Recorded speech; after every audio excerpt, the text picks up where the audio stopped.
The decertification of Deputy Brice R. Tucker. A single public record exposes systemic vulnerabilities in law enforcement accountability.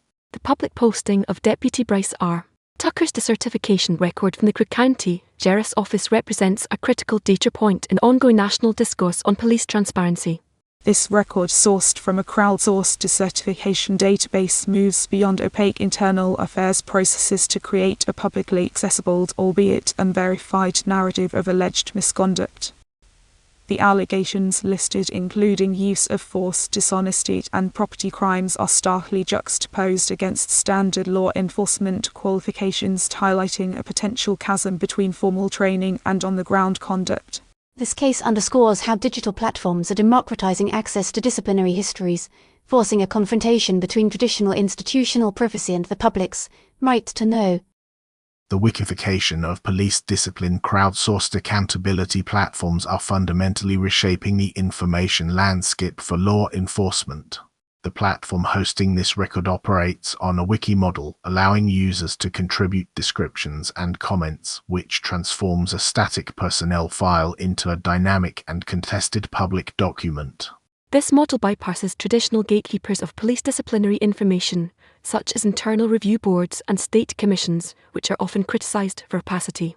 In the current climate of heightened scrutiny over law enforcement practices, especially in rural jurisdictions like Wyoming, such databases create an alternative archive.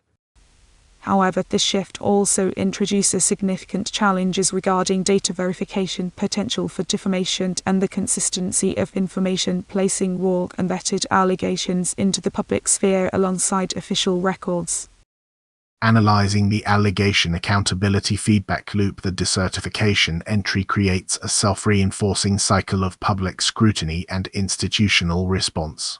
The specific allegations against Tucker, ranging from shooting suspects to making false statements, are presented not as proven facts but as a crowdsourced indictment, illustrating the platform's role as an accelerant for public narrative formation. For the Cook County Sheriff's Office, this public record necessitates a formal response, either to contest the claims or to explain disciplinary actions, thereby pulling internal matters into the court of public opinion. This process creates a feedback loop. The database entry fuels public and media inquiry, which in turn pressures the agency, potentially influencing future internal decisions and the career of the individual officer.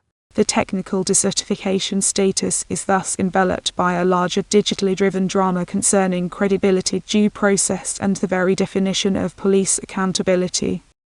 Verdict: a new era of contested transparency. The Tucker case exemplifies the irreversible shift toward decentralized, messy, and potent public oversight.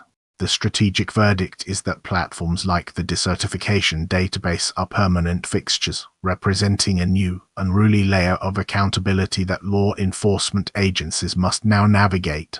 The future risk for departments is a loss of narrative control, where every decertification becomes a publicly editable story. The opportunity lies in proactively engaging with this transparency by providing official context and verified data to these platforms, thereby shaping the conversation rather than reacting to it. The next strategic step for agencies involves developing formal protocols for responding to such public records, while policymakers must grapple with creating frameworks to balance the undeniable public interest in transparency with protections against unsubstantiated digital vigilantism.